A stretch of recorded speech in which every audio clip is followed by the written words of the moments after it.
반갑습니다. 오늘 수요예배 나오신 모든 분들에게 주님의 특별하신 은혜와 축복이 넘치시기를 바랍니다. 수요일날 모이기가 힘들지만은요, 오늘 저녁에는 비도 오고 참 여러 가지 일기도 불순한데 여러분들 이렇게 주님을 바라보고 주님 앞에 나오셨습니다. 그걸 주님께서 왜 모르시겠습니까? 다른 사람들 다 자기 갈 길 가고 있는데 그래도 바쁘고 힘들지만 주님 바라보고 주님 앞에 나오신 여러분들에게 주의 놀라운 은혜와 축복이 넘치실 줄로 그렇게 믿습니다. 오늘 저녁에도 히브리서를 같이 공부하게 되었는데요. 오늘 저녁엔 히브리서 13장 1절에서 8절에 있는 말씀입니다. 히브리서 13장 1절에서 8절에 있는 말씀입니다.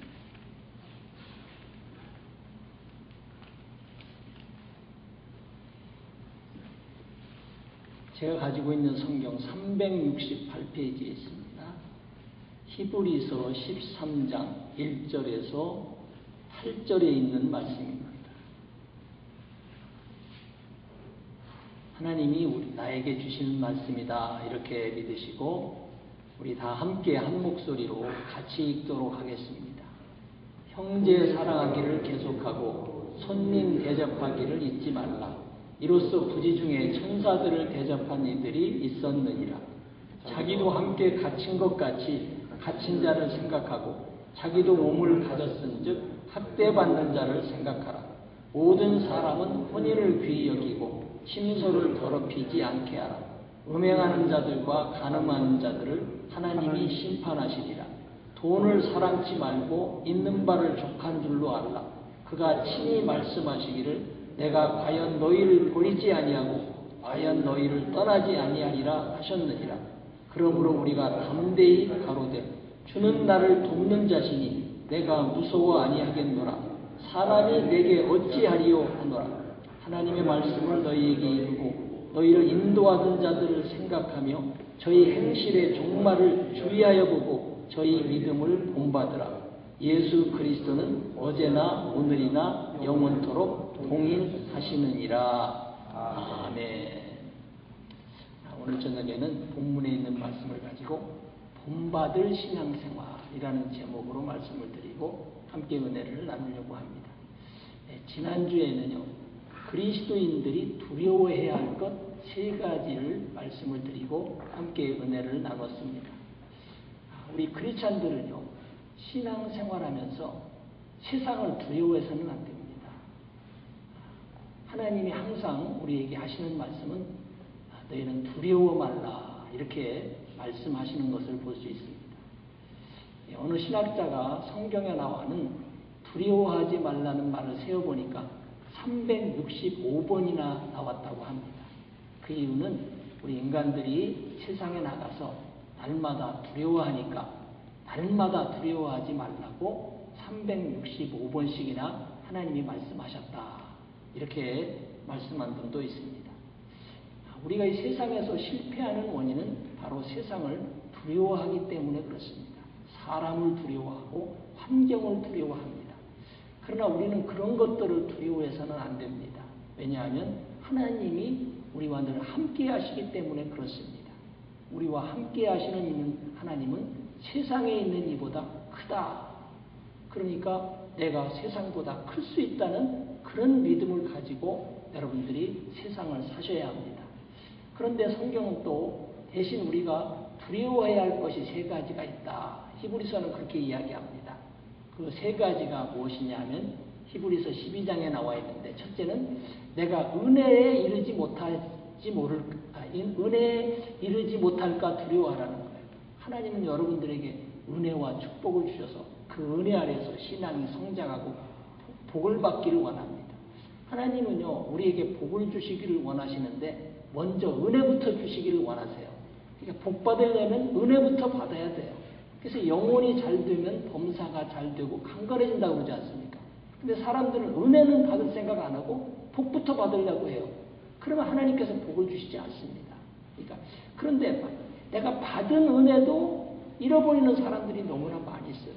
그래서 성경은 은혜에 이르지 못할까 두려워하고 은혜를 사모하고 신앙생활 열심히 하라 이렇게 이야기하고 있습니다. 그 다음에 두 번째 또 두려워할 것은 우리 마음에 쓴뿌리가 나서 내가 괴롭고 많은 사람들을 괴롭게 할까 두려워하라는 겁니다. 우리 마음에요 쓴뿌리가 날 때가 많이 있습니다. 또 우리가 다른 사람들에 인해서 영향을 잘못 받아가지고 또 여러 가지 내가 고통을 당해가지고 사람으로 인해서 환경으로 인해서 내 마음에 악한 쓴뿌리가 나거든요. 그러면 어떻게 되는 겁니까? 그걸로 인해서 내가 화병도 생기고 결국 이로 인해서 다른 사람들도 어렵게 만드는 경우를 볼 수 있습니다. 우리 하나님은요, 우리가 건강하게 살기를 원하십니다. 이거 꼭 잊지 마세요. 근데 많은 사람들이 건강하게 살지 못해요. 참 안타깝습니다. 저는 오늘 저녁에도 제가 이 말씀을 또 이렇게 좀 강조하는 이유는 저는 오늘도요, 이런 이야기를 들었어요. 제가 아는 사람인데, 잘 아는 사람이라고 이렇게 그냥 아는 사람인데, 그분이 지난주에 암이 걸렸다는 거예요.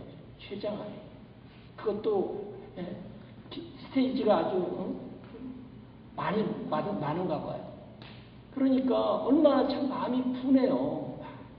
참 우리가 건강하게 살아야 되는데 이 사탄 원수 마귀도 그렇고 이 질병도요. 우리를 어떻게든지 넘어뜨리려고 그러지 않습니까? 질병에 걸리면 많은 사람들이 넘어지고 그리고 이제 죽습니다. 참 안타깝잖아요. 하나님이 우리에게 아직도 많은 일감을 주시고 해야 할 일이 많고 또 이 땅에서 행복하게 살다가 하나님의 좋은 열매를 많이 맺다가 좀 나도 행복하고 가족도 행복하고 그러다 하나님 앞에 가야 되는데 주위에 암으로 죽는 사람이 너무 많아요. 제가 여러분들에 꼭 부탁드리고 싶습니다. 여러분들 건강하게 사세요. 건강하게 살려면 건강하게 살려고 한다고 해서 건강하게 사라지는 게 아니에요.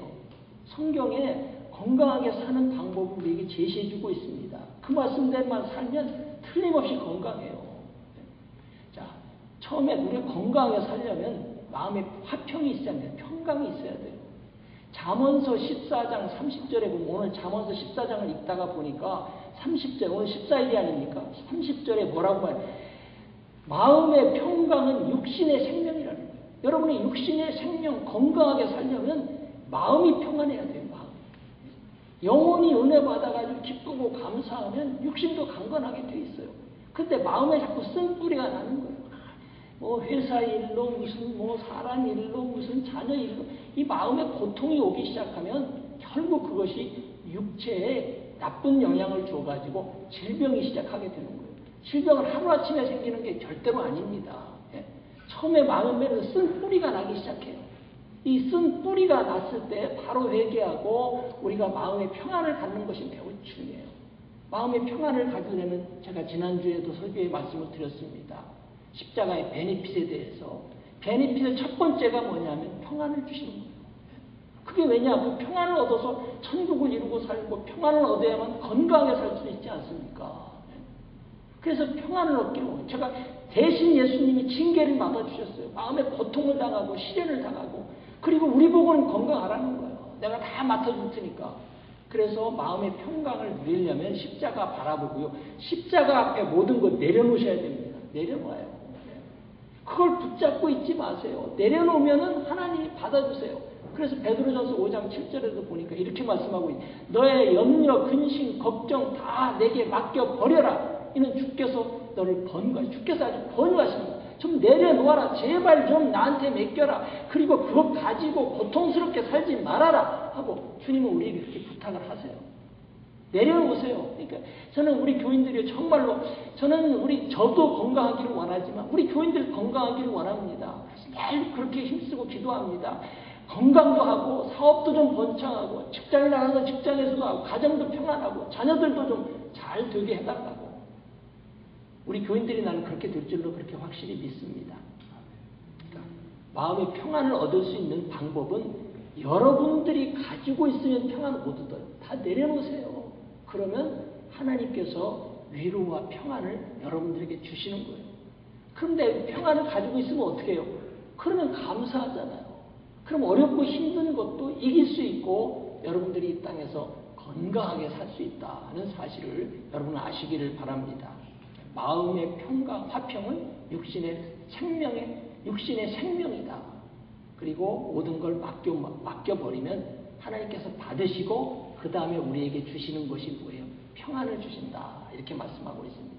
그 다음에 세 번째로 두려워하지 말아야 할 것은, 우리가 두려워해야 할 것은 에서 이야기를 합니다. 에서가 팥죽 한 그릇 때문에 자기 장자권을 팔아버릴까 두려워해라.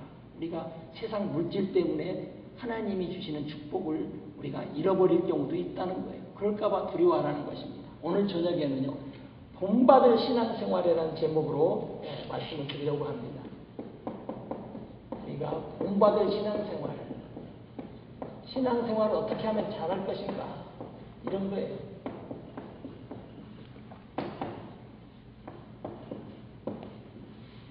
신앙생활을 어떻게 하면 본받게 신앙생활을 해야 할 것인가. 여러분, 우리가 예수 믿고 하나님의 자녀가 되어가지고 그 다음에 우리가 그 다음부터 해야 될 일은요, 신앙생활을 잘해야 됩니다. 여러분, 이 신앙생활이라는 말은요, 두 가지 말로 되어 있어요. 하나는 신앙이다. 신앙 플러스 생활이에요. 이것이 뭡니까? 신앙생활이에요. 근데 어떤 사람은 신앙은 좋은데 생활이 엉망해요. 이게 문제예요. 어떤 사람은 또 생활은 잘하는 것 같은데 신앙이 없어요. 그런데 어떤 사람이 이런 이야기를 했어요.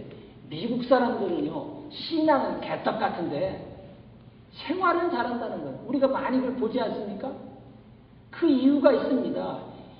이 사람들이 신앙의 경력이 지금 몇백 년이 됐잖아요. 300년가량 돼가는데요. 그 신앙생활에 이것이 삶이 돼버렸어요. 삶이. 그래가지고 이제 그러는데 미국의 공리주의가 들어와가지고 이 생활을 자꾸 강조하다 보니까 신앙이 점점 땅에 떨어지는 거예요. 신앙. 그래서 요즘은 삶은 남아있는데 신앙이 없어져 버렸어요. 그래서 오늘날 미국 교회가 점점 줄어지고 있는 그런 상황이에요. 그런데 또 반면에 한국 교회는 어떠냐? 이제 막 신앙이 들어와가지고요. 한국 교회는 자꾸 신앙을 강조하는 거예요. 신앙.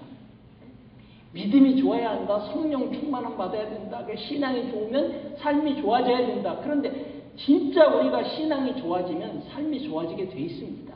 성령 충만함을 받으면 그렇게 되는데 사람들이 그렇게 정말로 신앙이 좋아지기가 힘드니까 교회에서 자꾸 신앙생활 잘하라고 신앙만 자꾸 강조하다 보니까 자꾸 신앙만 열심히 하려고 하지 생활은 또 안 하게 되는 거예요.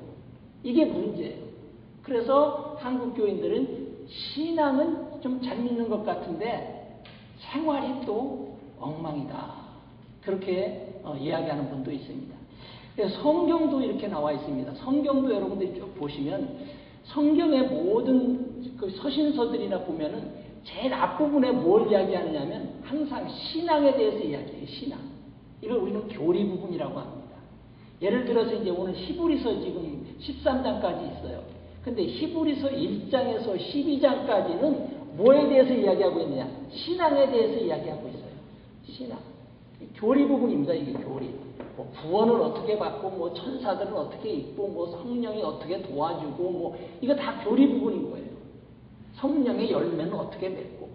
그리고 이게 다 신앙생활하면서 여러분들이 신앙을 어떻게 갖고, 그 신앙을 어떻게 유지하고, 그 신앙을 통해서 어떤 열매를 맺을 것인가를 교리적으로 이야기해주고 있어요. 이게 굉장히 중요한 거죠. 구원은 어떻게 받고, 하나님은 누구고, 예수님은 누구고, 성령은 누구고, 이걸 모르니까 가르쳐줘야 돼. 이게 많은 부분을 차지하고 있습니다. 근데 이것이 다 이 교리 부분이 끝나면 그 다음에 오늘 13장의 한 장에는 뭘 이야기하고 있느냐? 삶에 대해서 이야기하고 있어요. 그러니까 성경은 항상 그렇게 되어 있어요. 로마서도 11장까지는 교리에 대해서 이야기했고 12장부터 16장까지는 삶에 대해서 이야기하고 있습니다. 모든 성경이 다 그렇게 이야기를 하고 있습니다. 그래서 여러분들이 신앙이 있고 먼저 그 다음에 생활을 하게 될 때 이 사람이 신앙생활을 잘하는 거예요. 신앙생활. 두 가지가 됐을 때. 한 가지만 치우치면 안 되는 겁니다. 그래서 이 신앙과 생활이 같아질 때 그 사람이 어떤 사람이냐? 본받을 신앙생활을 하는 거예요. 어떤 사람은 그냥 신앙이니까 좀 신앙이나 생활이 없는 사람들을 이제 그런 이야기를 주로 해요. 광신자다 이렇게 이야기해요. 이게 저렇게 신앙생활, 저렇게 따라 저렇게 신앙생활하면 안 된다. 생활이 없기 때문에 그렇습니다. 그런데 또 어떤 사람들은요, 신앙은 없는데요, 생활은 또 아주 잘하는 것 같아요. 그래서 또 좀 잘난 체 하는 거예요. 자기는 저거 신앙도 있다고 하면서 자기만 또 못하다는 거예요. 근데 제가 이렇게 가만히 보면은요, 그 사람은요 더 엉망이에요. 근데 자기가 혼자 거룩한 의인이에요. 자기 혼자. 그런 사람들도 있습니다. 그래서 여러분들 신앙생활, 인간은요 다 누구나 죄인이고, 가장 중요한 것은 내가 하나님 은혜로 구원받고 그 다음에 하나님 말씀하시는 것을 내가 믿음으로 살아가는 것이 중요합니다. 그러니까 내가 믿음을 갖고 그 믿음을 가지고 생활을 하는 것이에요. 믿음을 가지고. 근데 오늘 이제 히브리서 13장 1절에서 8절에 보면 본받을 신앙생활 5가지를 이야기합니다. 첫째 뭘 이야기하냐? 형제 사랑하기를 계속해라. 형제 자매 사랑해라. 이건데 사랑을 어떻게 하냐? 계속해라. 항상 하나님이 우리에게 강조하는 거예요. 하나님의 사랑이 그래요. 여러분들 형제 사랑하는 것은요, 예수님의 세 계명입니다. 성경의 전체 중심 사상입니다. 그리고 형제를 사랑하는 사람은 율법을 다 이루었다까지 이렇게 이야기합니다. 그러니까 서로 사랑하면 성경 전체를 이루는 것이나 마찬가지라고 이야기합니다. 그런데 중요한 것은 형제 자매를 사랑해요. 하다가 어떻게 돼요? 사랑 안 하는 거예요. 이게 문제예요. 사랑하다가 사랑을 안 하는 것은 무슨 문제가 생긴 거예요. 그 사람이 나에게 손해를 끼쳤다든가, 무슨 가다가 무슨 싸움이 생겼다든가, 이렇게 되면은 이게 사랑을 하지 않고 이게 뭐냐면 원수지간이 돼버려요. 원수까지는. 그래서 하나님이 그렇게 하십니까? 우리가 그걸 봐야 돼요. 하나님이 우리가 하나님을 사랑하는데요. 우리가 하나님 사랑하다가 무슨 조금 우리가 죄졌다고 했다고 하나님이 야, 너 그렇게 살으니까 나 오늘부터 너 사랑 안 해. 그렇게 하십니까? 그렇게 안 해요. 그러니까 형제 사랑하기를 계속하라는 거예요. 이 사람이 나쁜 사람이 됐든지 그래 그 사람을 계속 사랑해주면 결국 누구 사랑하느냐? 이 사람은 하나님 사랑하는 겁니다. 주님 사랑하는 거예요. 그러면 하나님께서 우리에게 풍성한 은혜와 축복을 더 내려주세요. 내가 그 어려운 사람 사랑하는 게 힘들죠. 그렇지만 그 사랑을 사랑하게 되면 그것이 하나님이 보시고 나에게 풍성한 은혜와 축복으로 채워주시는 것이 하나님의 은혜와 사랑이라는 사실을 아시기 바랍니다. 그리고요, 여러분들이 상대방이 나쁜 사람이 됐을 때 그 사람을 욕하고 원망하면 그 사람이 더 좋아지겠습니까? 더 나빠져요. 그 사람이 더 좋아질 수 있는 방법이 뭡니까? 그 사람을 사랑하는 거예요. 허물을 덮어주고 용서해주고 하는 거예요. 그러면 감동돼서 그러는 거예요. 여러분 그런 게 있어요. 어떤 사람이요, 눈에 티끌이 들어갔는데 막 그걸 파내려고 해보세요. 그러면 이게 얼마나 힘들겠어요. 고통스럽고. 그런데 내가 자꾸 그 사람을 감싸주고 선한 일을 하고 하면 거기에 감동돼서 눈물이 나가지고 그 티끌이 다 빠진대잖아요. 그래서 여러분들이 가장 중요한 것이 뭐냐면 형제 자매 사랑하는 거예요. 이게 굉장히 중요한 거예요. 이것이 신앙생활에 가장 우리가 해야 할 첫 번째 통과해야 할 문입니다. 다른 거 하려고 하지 마시고 형제 자매를 사랑하세요. 이게 가장 중요해요. 그 다음에 두 번째 뭐라고 하는지 아세요? 자, 2절에 이렇게 나와 있어요. 손님 대접하기를 잊지 마라. 손님 대접 좀 힘써라. 손님 대접. 이 대접도 잘해야 됩니다. 여러분 신앙생활 하면서. 형제 자매 자랑하고. 유대인들은요, 이 대접하는 걸 굉장히 중요하게 생각합니다. 성경에 보면, 구약 성경에 보면 이렇게 나와 있잖아요. 아브라함이 지나가는 사람들, 세 사람을 대접하다가 천사를 대접했다는 거예요. 그 믿음이 계속 전통이 내려와가지고요. 유대인들은 구약 성경에 보면 저녁 때가 되잖아요. 그러면 성문 앞에 나가요. 성경에 그런 사건이 많이 나옵니다. 성문 앞에 나가서 나그네가 들어오는 것을 기다려요. 그래서 잘 데가 없고 갈 곳이 없는 사람은 자기 집으로 모셔요. 그래서 그 사람에게 그 사랑을 베풀고 재워서 보내는 거예요. 이것이 유대인의 전통이에요. 왜 그렇습니까? 자기의 믿음의 조상인 아브라함이 손님을 대접하다가 천사를 대접했다. 그리고 하나님이 그렇게 말씀하고 있잖아요. 네? 여러분 마태복음 7장 12절에 보면 내가 대접을 받고자 하느냐? 너도 남을 대접하라. 이것이 율법이요 선지자라고 이렇게 이야기하고 있습니다. 그래서 내가 남에게 대접을 자꾸 받기를 원하고 하나님 앞에 대접을 받으려면 좀 대접 좀 하라는 거예요. 이거 대접하는 것이 결국 하나님 대접한다는 거예요. 근데 많은 사람들은 하나님은 잘 대접하려고 하는데 손님 대접 잘 안 한다는 거예요. 이게 문제예요. 그 다음에 세 번째, 또 오늘 5가지를 이야기하고 있습니다. 5가지만 잘하면 본받을 신앙생활 하는 겁니다. 3절에 이렇게 이야기하고 있어요. 자기도 함께 갇힌 것 같이 갇힌 자를 생각하고 자기도 몸을 가졌은 즉 학대받는 자를 생각. 좀 고생하는 사람들, 고통당하는 사람들 이제 좀 생각하라는 거예요.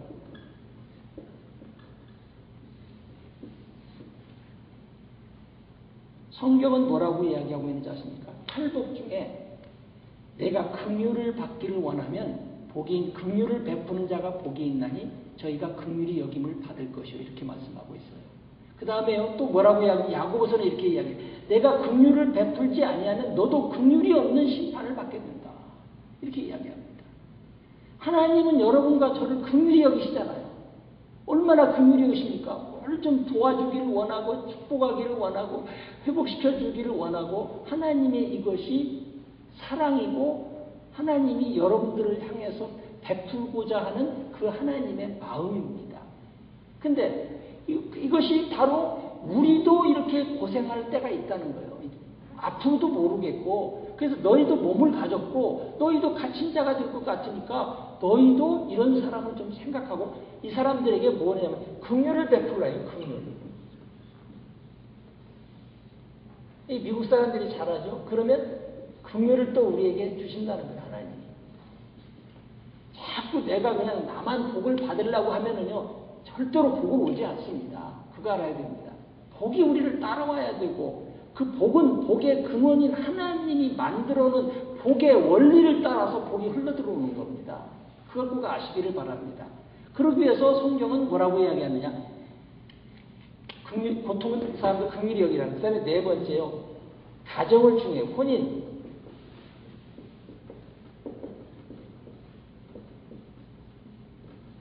부정하지 말아요. 부정.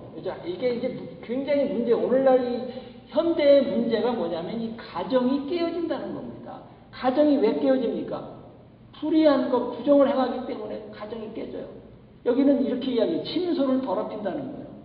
그래가지고 가정이 깨어져요. 이게 하나님이 지금 이 가정을 통해서 여러분들에게 천국을 이루어주고 가정을 통해서 힘을 얻고 가정을 통해서 복을 주시기를 원하거든요. 근데 가정이 중히 여기지 않겠어요? 부정을 해가지고 이혼이 되고 가정이 파탄나 버려요. 여러분 가정이 파탄난 사람 잘 되는 거 봤습니까? 자녀들도 안 되게 돼 있습니다. 예? 자녀들이 우선 안 되고요. 그래서 자녀들을 위해서도 그렇고 여러분들의 앞에 장래를 위해서도 그렇고 절대로 부정한 행위를 해서는 안 되는 겁니다. 하나님이 이렇게 말씀하세요. 여기 이렇게 이야기합니다. 하나님이 음행하는 자와 간음하는 자는 하나님이 심판하시겠다. 이렇게 성경은 우리에게 말씀하고 있습니다. 그래서 여러분들이 형제자매를 사랑하고 손님을 잘 대접하고 고생하는 자들을 생각해서 긍휼을 베풀고 가정을 중히 여기고 그 다음에 또 한 가지 이제 우리에게 신앙생활에서 중요한 것은요. 돈을 너무 사랑하지 말라는 거예요. 돈 사랑하지 말. 여기 뭐라고 써 있느냐면 이렇게 돼 있어요. 돈을 사랑치 말라.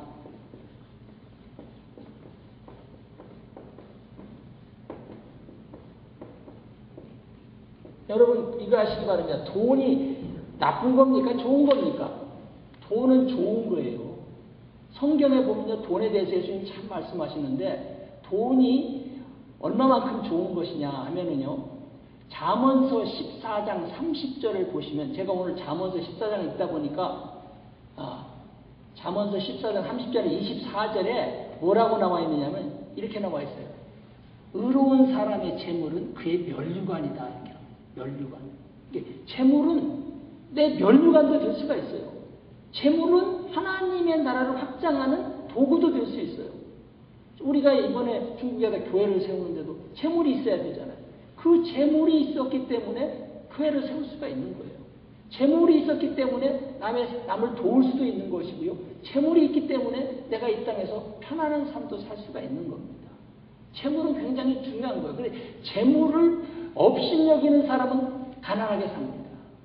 재물을 귀하게 생각해야 됩니다. 근데 귀하게 생각하는 거하고 사랑하는 거하고는 달라요.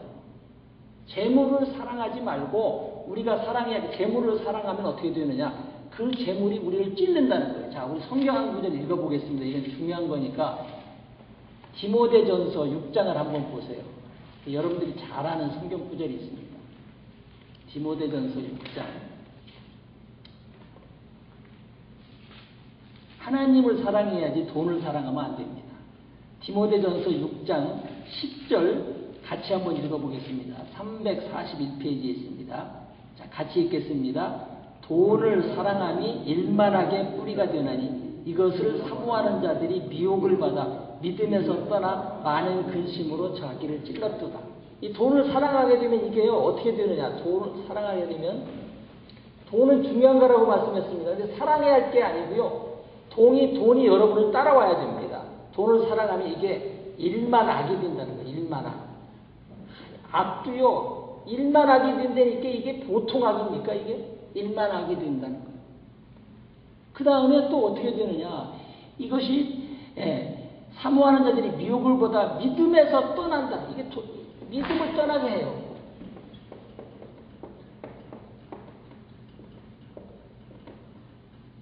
왜 믿음을 떠나게 하는지 아세요? 성경은 예수님이 이렇게 이야기했어요. 사람이 두 주인을 섬기지 못하는데 하나님과 재물을 겸하여 섬길 수 없다고 그랬어요. 재물이 그만큼 능력이 있다는 거예요. 성경은. 하나님처럼 하나님과 재물을 성경에는 비등하게 대등하게 놓고 있어요. 내가 하나님과 재물이 섬김의 대상이 된다는 거예요. 그러니까 재물을 섬기면 어떻게 되느냐? 재물을 사랑하게 되면 그게 일만 악이 되어서 너를 멸망의 길로 가지만 하나님을 사랑하면 하나님이 은혜와 축복을 주셔서 내가 부족함이 없도록 살게 해주신다는 것이 성경에 우리에게 주신 축복의 이론입니다. 그래서 여기 보면은 돈을 사랑하는 사람들이 미혹을 받아 믿음에서 떠나 그 다음에 어떻게 되는지 아세요? 여기 또 한 가지 이게 자신을 찌릅니다.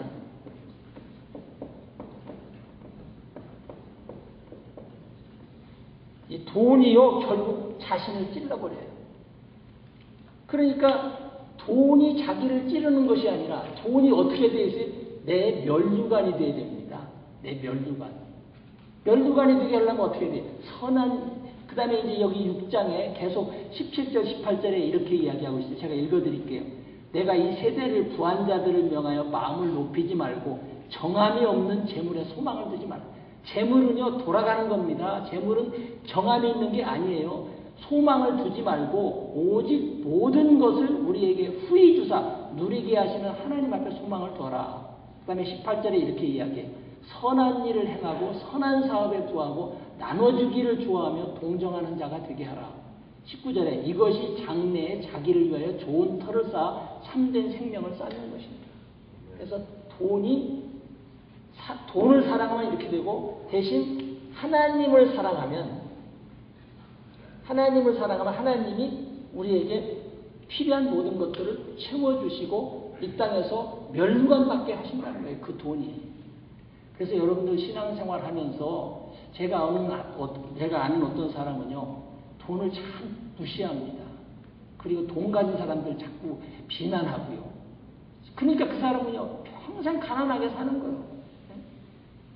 여러분 부자들이 부자 비난하는 거 맞습니까? 절대 그러지 않아요. 교회도 그렇습니다. 교회도요 작은 교회 목회하는 사람들은요 큰 교회를 항상 비난해요. 교회가 크면 다냐? 그러면 교회가 작으면 다냐? 하나님은 우리가 교회가 부흥하고 성장해서 하나님 나라가 확장되기로 자기 능력이 없어서 우리 능력이 없어서 안 되는 것이지 자기 능력이 없는 걸 생각하고요. 큰 것 자꾸 비난하고 원망해요.